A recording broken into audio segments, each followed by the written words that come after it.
Hammerstein presentation, you know that Richard Rodgers was an incorrigible womanizer who selected a dancer in each of his Broadway shows to become his short-term mistress.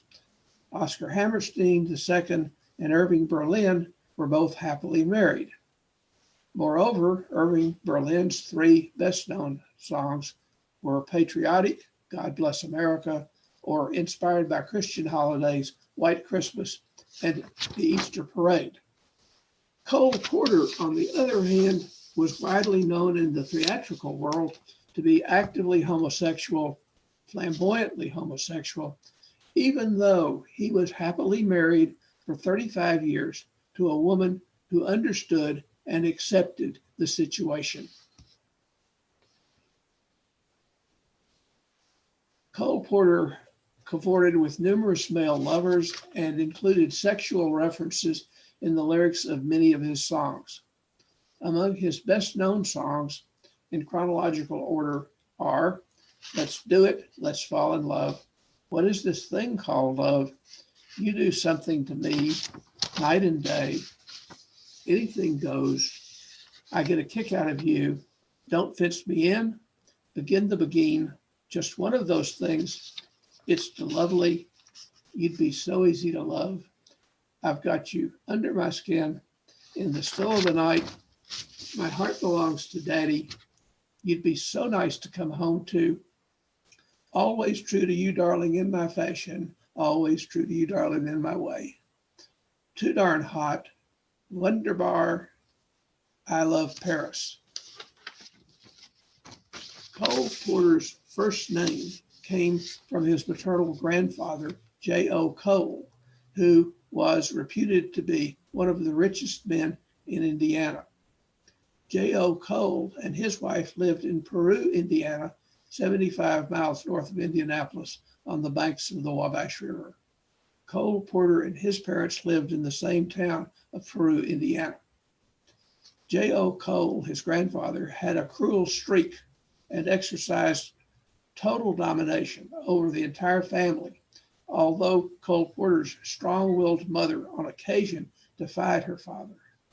Cole Porter's father, on the other hand, was a shy and unassertive drugstore owner whose talents lay in poetry, piano, and singing. Cole Porter's mother doted on him and began his musical training at an early age. She did not allow him to play sports, preferring instead the arts.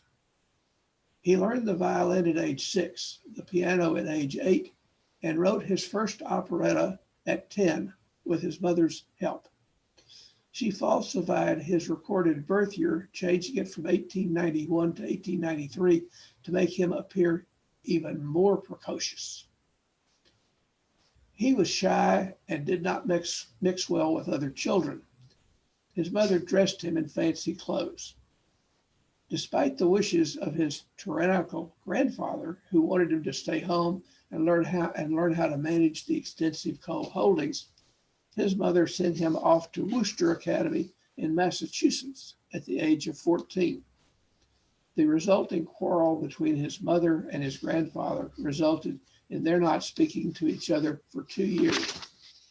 Cole Porter did well at Wooster Academy, finding that his music talents made it easy for him to make friends. He became the editor of the school newspaper and a member of the debate team. Despite his accomplishments, Cole Porter's grandfather threatened to bring him home before graduation because the grandfather was so alarmed by the new federal income tax. This new federal income tax in 1913 imposed the ruinous rate of 1% of taxable income. After graduation, however, Cole Porter was rewarded by his grandfather with a 2-month tour of France, Switzerland, and Germany. Entering Yale in 1909, Cole Porter majored in English, minored in music, and also studied French.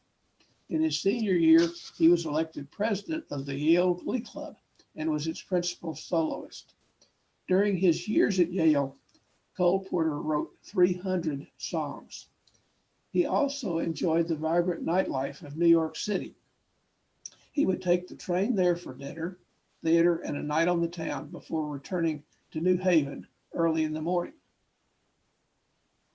After he graduated from Yale in 1913, he enrolled in Harvard Law School at his grandfather's insistence. Cole soon concluded, however, that he was not destined to be a lawyer, and at the suggestion of the dean of the Harvard Law School, switched to the music department. His mother did not object, but it was kept secret from his grandfather. Upon graduation, he went to New York and wrote songs for a musical that failed. In 1917, when America entered World War I, he sailed to France to drive an ambulance for a relief organization. He maintained a luxury apartment in Paris where he gave extravagant parties with lots of recreational drugs and bisexual activities. At a wedding reception held at the Paris Ritz, he met Linda Lee Thomas.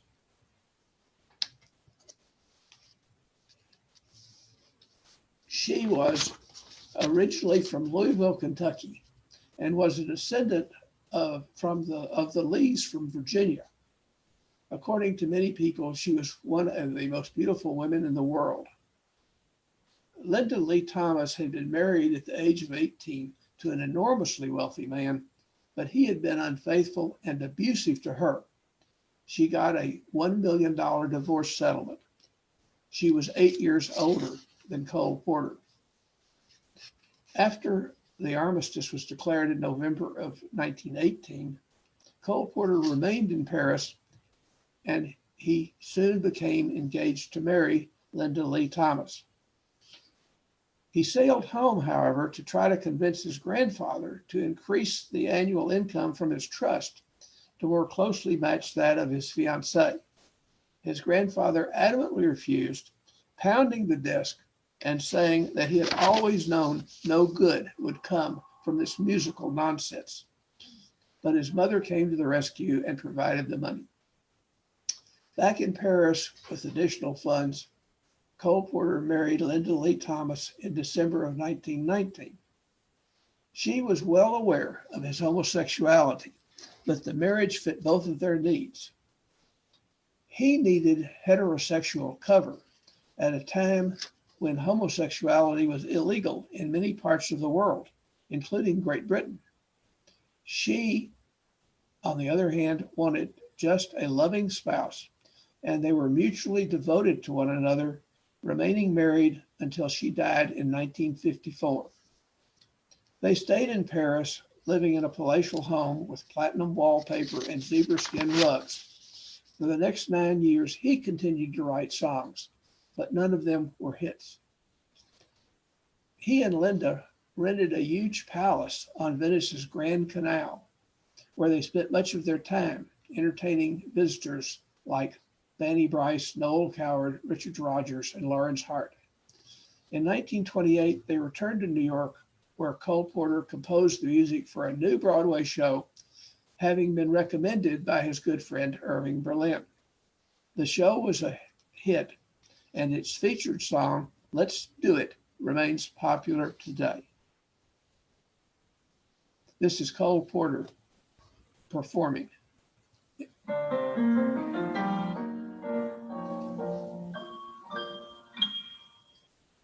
When the little bluebird, who has never said a word, starts to sing spring, spring.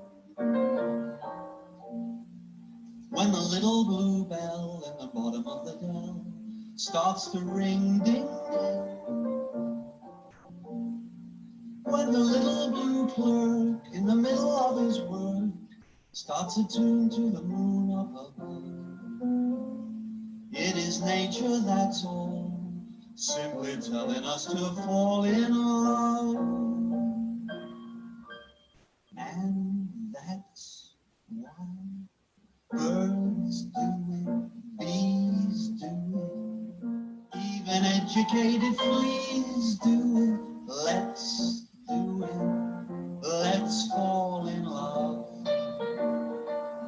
In Spain, the best upper sets do it. Lithuanians, and let's do it, let's do it. Let's fall in love. The Dutch in old Amsterdam do it, not to mention the Finns. Folks in Siam do it. Think of Siamese twins, some Argentines without means do it. People say in Boston even beans do it. Let's do it, let's fall in love. Romantic sponges, they say, do it. Oysters down in Oyster Bay do it. Let's do it, let's fall in love. Cold Cape Cod clams against their wish do it. Even lazy jellyfish do it.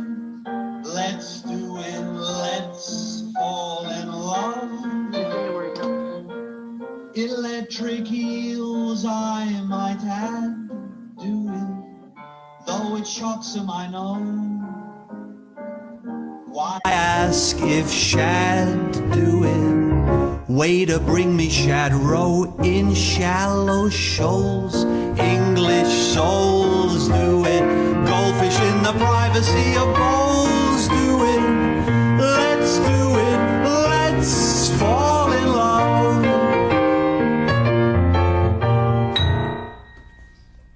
The sexually suggestive nature of this song got lots of attention, and his new fame brought Cole Porter offers from Hollywood. In 1931, he wrote one of his best-known songs, I Get a Kick Out of You. This is Frank Sinatra's version of I Get a Kick Out of You.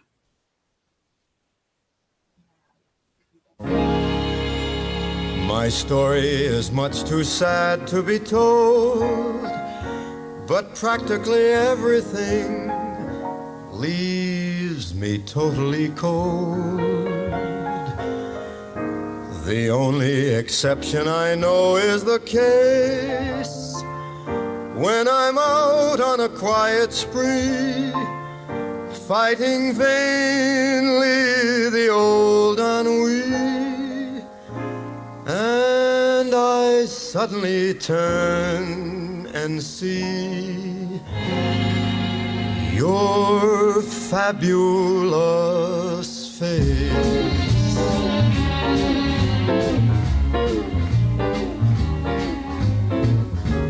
I get no kick from champagne. Mere alcohol doesn't thrill me at all. So tell me, why should it be true that I get a kick out of you? Some, they may go for cocaine. I'm sure that if I took even one sniff, it would bore me terrifically too. Yet I get a kick out of you. I get a kick every time I see you standing there before me.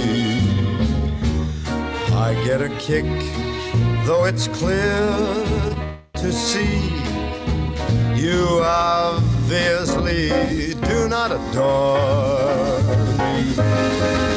I get no kick in a plane, flying too high with some gal in the sky is my idea, nothing to do. Yet I get a kick, you give me a boot, I get a kick out of you.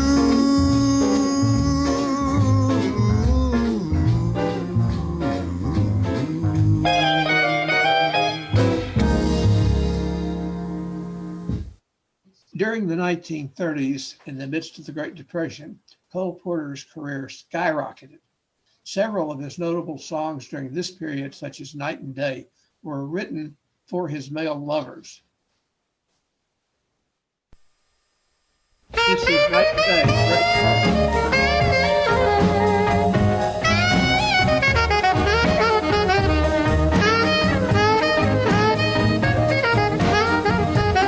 You know the nighttime now is the right time to be with the one you love now.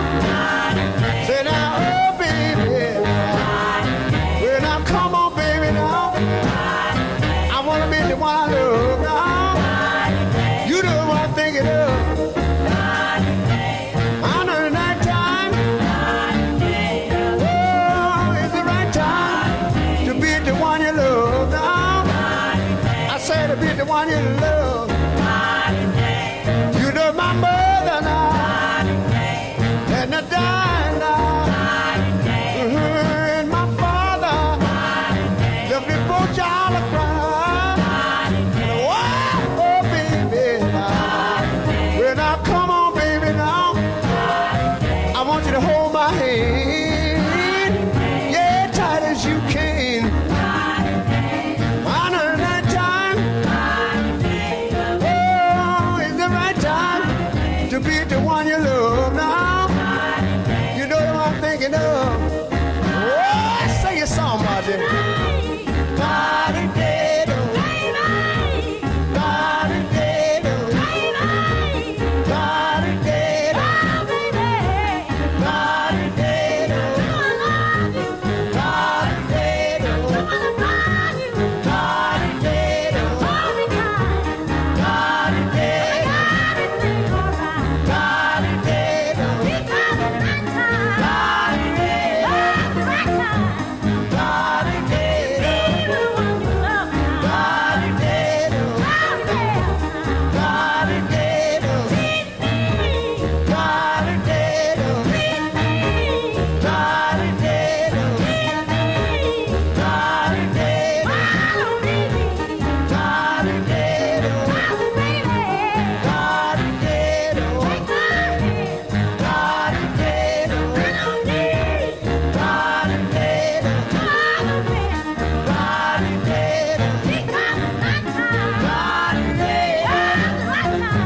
I said, baby,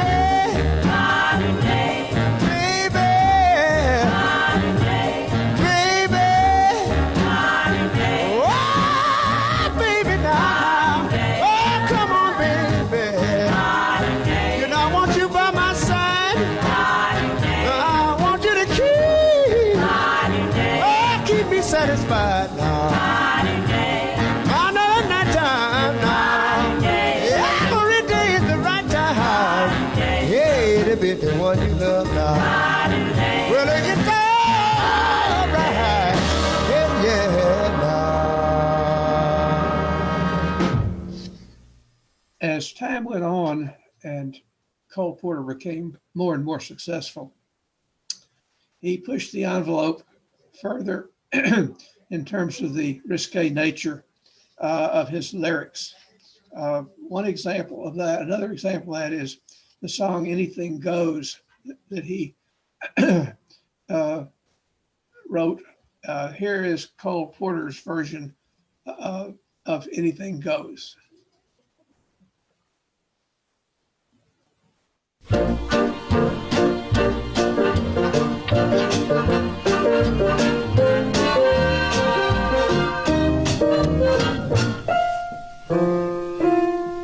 Times have changed, and we've often rewound the clock since the Puritans got the shock when they landed on Plymouth Rock.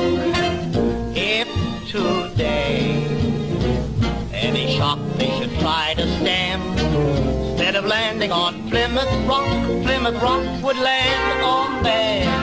In olden days, A glimpse of stocking was looked on as something shocking, but now God knows anything goes. Good authors too, who once knew better words, now only use four-letter words, writing prose. Anything goes. If driving fast cars you like, if low bars you like, if old hymns you like, if bare limbs you like, if Mae West you like, or me undressed you like, why nobody will oppose.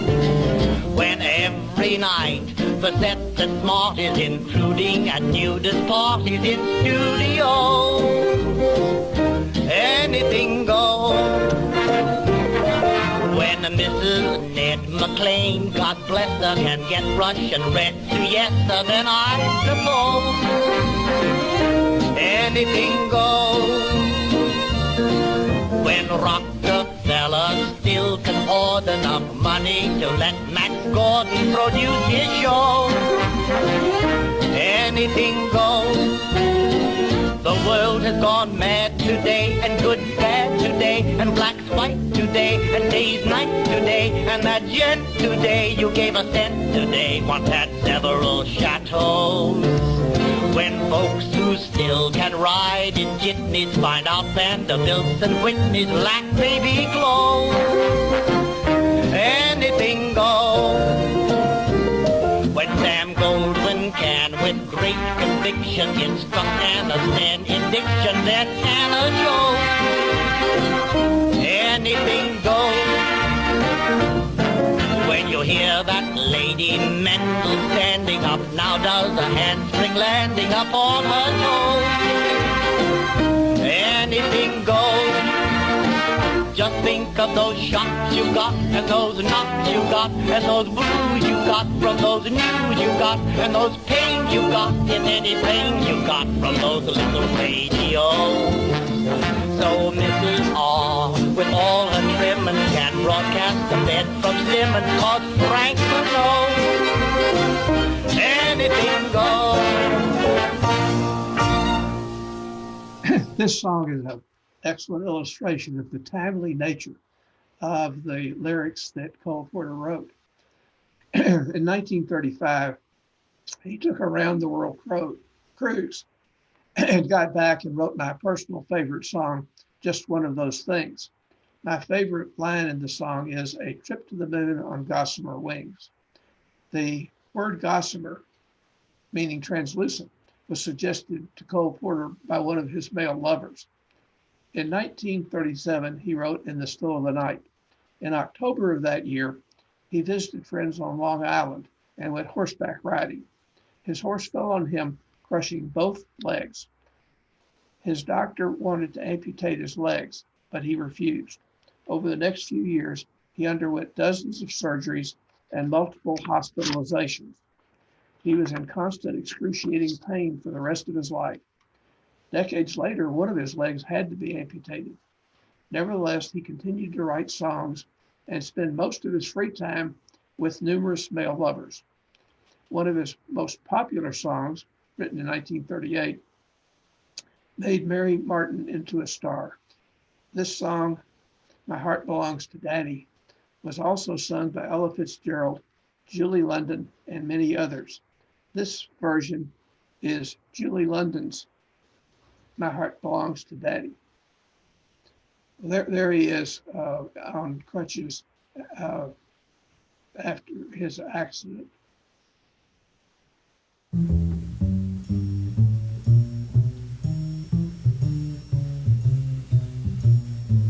While tearing on a game of golf, I may make a play for the caddy, but if I do, I don't follow through, 'cause my heart belongs to Daddy. If I invite a boy some night to dine on my fine Finn and Hattie, I just adore his asking for more, 'cause my heart belongs to Daddy. Yes, my heart belongs to Daddy. Yes, I simply couldn't be bad. Yes, my heart belongs to Daddy. Da da da da da da da da da. So I want to warn you, laddie, though I know you're perfectly swell, that my heart belongs to daddy, 'cause my daddy, he treats me so well.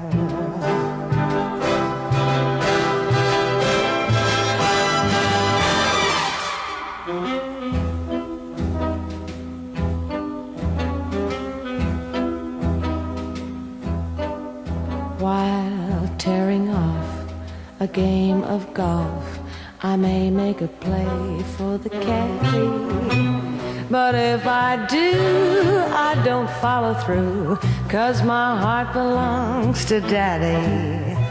If I invite a boy some night to dine on my fine Finn and Hattie, I just adore his asking for more, but my heart belongs to daddy.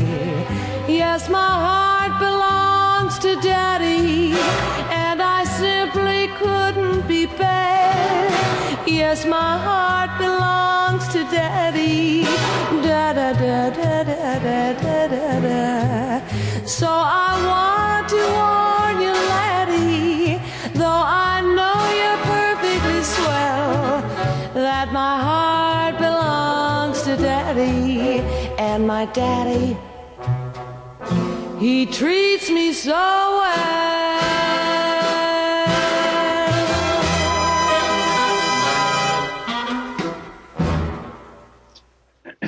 You may have noticed that Cole Porter rhymed Finn and Hattie with daddy in that song.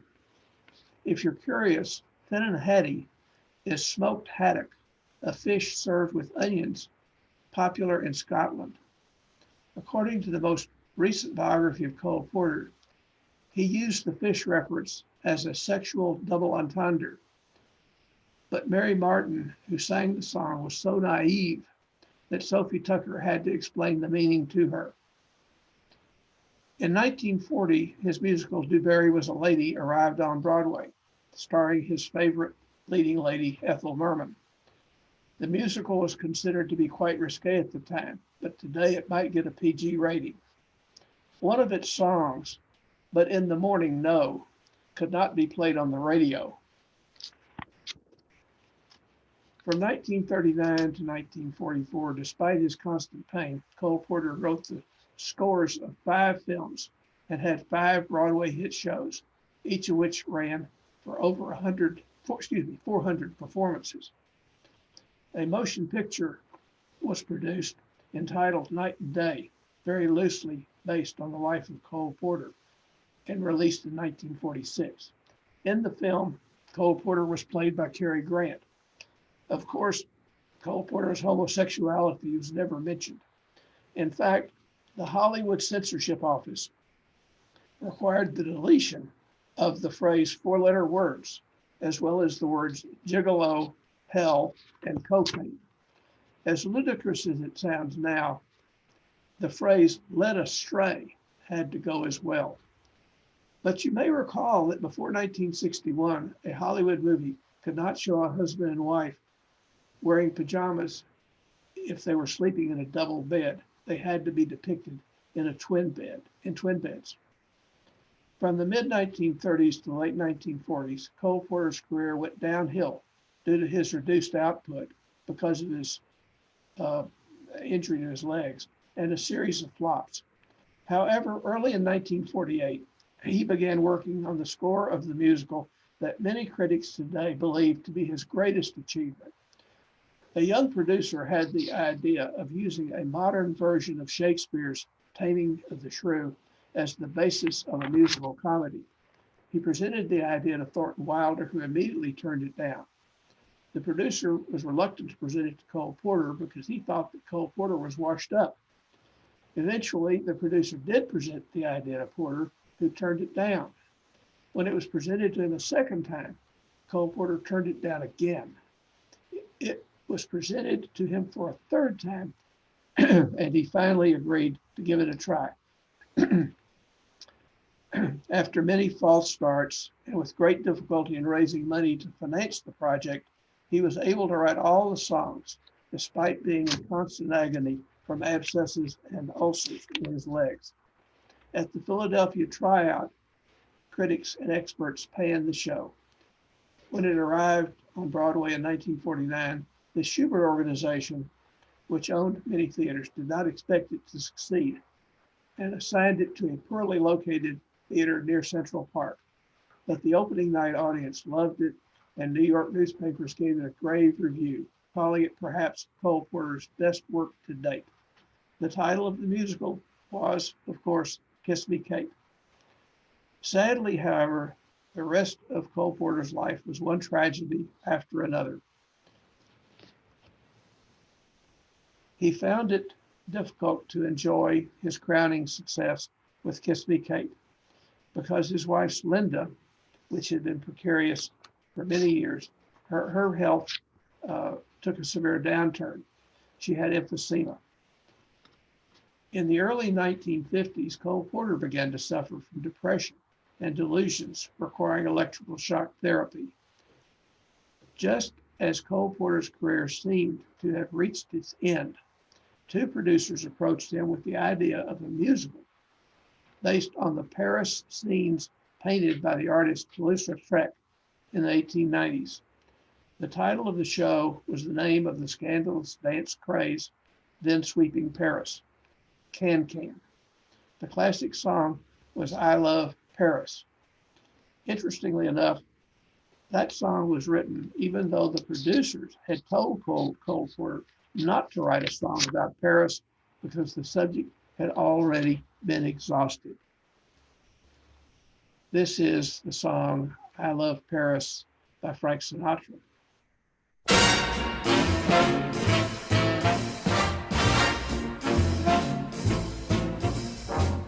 I love Paris in the springtime. I love Paris in the fall. I love Paris in the winter when it drizzles. I love Paris in the summer when it sizzles. I love Paris every moment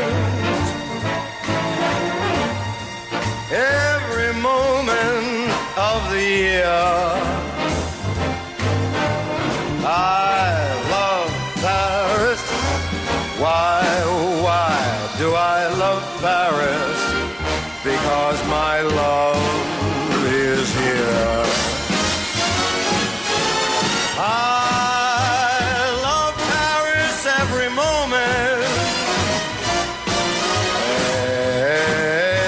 Every moment of the year.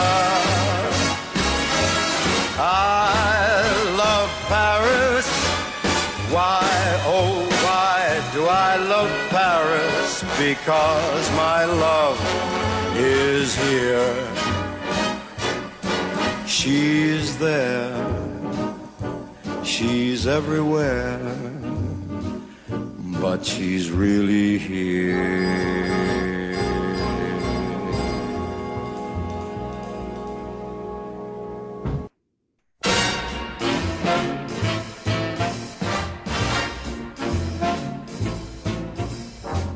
I love Paris in the springtime. I love Paris in the fall. I love Paris in the winter when it drizzles. I love Paris in the summer when it sizzles. I love Paris every moment, every moment of the year. I love Paris. Why do I love Paris? Because my love is here. I love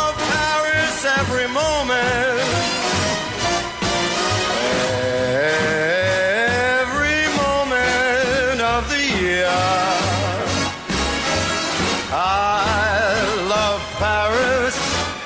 Why, oh, why do I love Paris? Because my love is here. She's there. She's everywhere. But she's really here.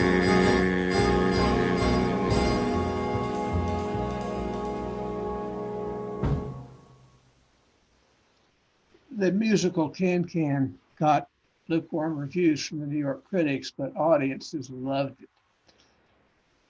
However, in May of 1954, Cole Porter's wife Linda died of emphysema. Then in 1958, it became finally necessary to amputate one of his legs. Cole Porter spent the last years of his life in seclusion, either at his home in Williamstown, Massachusetts, in a home in Brentwood, California, or in a magnificent suite, his magnificent suite at the Waldorf Tower. He was attended in his later years by his valet, his masseuse, and other members of his large staff. During this time, he saw only a few intimate friends and male lovers, but wrote no songs. In 1964, he died of kidney failure and is buried next to his wife in his hometown of Peru, Indiana. I would be glad to try to answer any questions. Anybody want to ask a question? Well, if not, I hope you can join us next Wednesday for the last great American composer in this series, Johnny Mercer, who may well be the most interesting of all. Thanks and goodbye. Thank you very much. Mr. Dick Williams, that was awesome. I enjoyed hearing those songs. I'm so glad no one can see me dance and sing along. Thank you, Gina. The recording of this will be up on our website later if you'd like to share it with family and friends, and it will also be on YouTube.